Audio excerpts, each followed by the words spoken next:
Taste the Daily.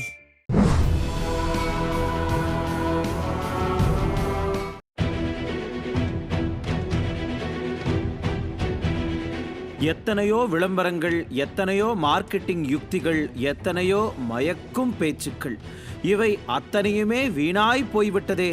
நம் ராஜதந்திரங்கள் அனைத்தும் வீணாய் போய்விட்டனவே என்று புலிகேசி கணக்காக புலம்பிக் கொண்டிருக்கிறார் முதல்வர் ஸ்டாலின்.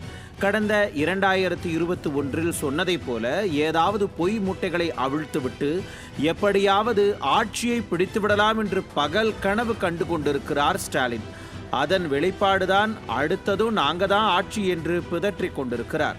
ஆனால் உண்மை நிலவரம் என்னவென்று கேட்டு தெரிந்து கொண்டால் உள்ளபடியே கலவரம்தான் அவர் மனதுக்குள் வரும்.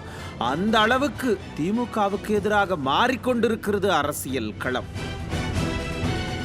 எந்த அடிப்படையில் அடுத்த ஆட்சி நாங்க தான் என்று சொல்கிறார் ஸ்டாலின் என்று கேட்டால், எங்கள் திட்டங்கள், ஆட்சி செய்யும் முறை, நிர்வாக திறமை என்று வாய்கூசாமல் சொல்கிறார்கள் திமுகவினர்.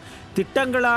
கடந்த 4 ஆண்டுகளில் 4 திட்டங்களை தவிர திமுக கொண்டு வந்த திட்டங்கள் என்ன என்று கேட்டால், திருவிழாவில் காணாமல் போன பிள்ளை போல திருவென முழிப்பார்கள்.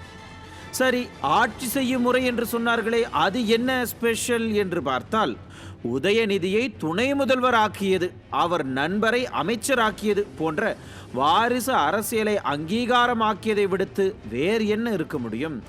அட, நிர்வாக திறமை என்று சொன்னார்களே, அதையாவது என்ன என்று யோசித்தால், ஸ்டாலின் ஆட்சியின் லட்சணத்தை சொல்ல ஒரு நாளின் செய்தித்தாள் போதும் என்கிறார்கள். அத்தனை கொலை, கொள்ளை, கற்பழிப்பு, போக்சோ கேஸ் ஒருபுறம் என்றால், ஊழல், கமிஷன், கலெக்ஷன், கரப்ஷன் என்று பட்டியல் இன்னொரு பக்கம் நீள்கிறது. நிலைமை இப்படியெல்லாம் இருக்க அடுத்த ஆட்சி நாங்க தானுங்க என்று மாறுதட்டுவது ஏன்?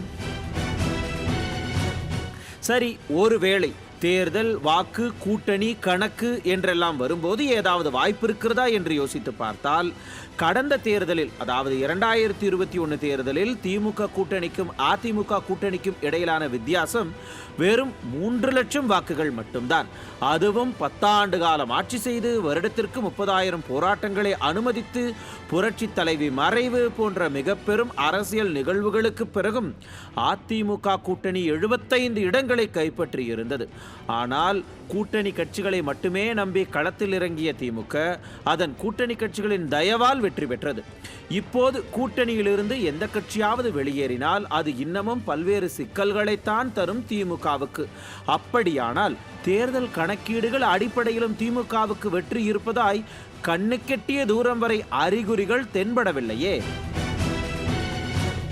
அதே சமயம் கள நிலவரம் அதிமுகவுக்கு சாதகமாக இருப்பதை தானே உணர்த்தி கொண்டிருக்கிறது.